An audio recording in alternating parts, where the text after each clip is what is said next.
The first question has been asked by the Honorable, the Leader of the Opposition, the Honorable, the Deputy President. Thank you, Madam Speaker, honorable members. As required by Rule 129(2) of the National Assembly, I was consulted on the scheduling of the motion of no confidence that was debated and voted upon in this House prior to the scheduling of the motion itself.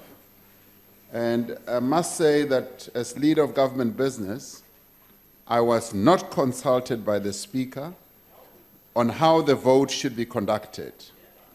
Let me say that I was very tempted on a number of occasions to try and find out what the Speaker's decision was, but I held myself back. Each time I saw her, I kept looking at her posture to see whether there was some indication on her decision. And one time, I should confess, I said, Speaker, you remember the Constitutional Court said that you have a decision to make. And upon saying that, she gave me a very, very strange look, basically telling me that it's none of your business. I will decide whichever way. And as you are no doubt aware, the Constitutional Court made it clear that the decision on whether or not the conduct of the vote on the motion of no confidence should be by secret or open was the Speaker's decision to make. So in the end, all I ever saw of her decision was when she announced it on television. So I had no inkling whatsoever what her decision was. Thank you, Madam Speaker. Are there any supplementary questions? The Honorable, the Leader of the Opposition. Thank you, Speaker. Deputy President, we welcome the fact that the vote had taken place via secret ballot. The natural consequence of that is that the President has already been on record saying that all the members who voted in secret must then face a witch hunt. The real crisis is that, in fact, the people's business is now being held hostage by this witch hunt, where even people like Dr. Makosi Khoza have been removed from portfolio committees. My question to you, Deputy President, is whether or not you support this witch hunt, and if you don't, what actions are you going to take to ensure that the people's business is continued by this Parliament rather than this witch hunt that seeks to disrupt where the Parliament is going to work? The Honorable Deputy President. Madam Speaker, as far as I'm concerned, there is no witch hunt in the African National Congress.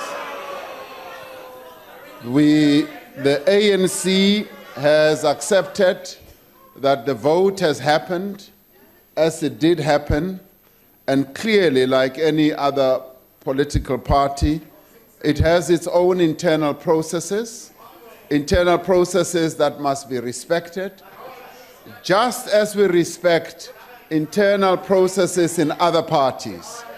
So let the ANC continue with its own internal processes. Thank you, Madam Speaker.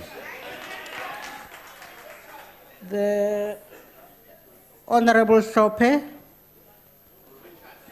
Thank you, Speaker. Deputy President, yes, there is a witch hunt that ANC is doing to their own members. Dr. Makosi Khoza has been removed as the chair of the DPSA, and she is removed by the ANC, let alone that the processes in Parliament were not followed. Honorable Derek Hanekom is being threatened now by the ANC to be removed as the ANC chairperson in that committee, DC. Thirdly, the Speaker of Parliament, the Speaker, who's the national chair of the ANC, is being victimized by the ANC. So don't tell us there's no witch hunt. Because those comrades and those members, they were exercising their rights following the Constitutional Court. So what are you saying about that, Deputy President? You must come clean. Are you with the hand, or are you protecting the members of parliament who are exercising their democratic right? Oath of office in parliament, you must come clean now. We must know from you. The Honorable, the Deputy President. Madam Speaker, I did say that there is no witch hunt, and the ANC should be allowed to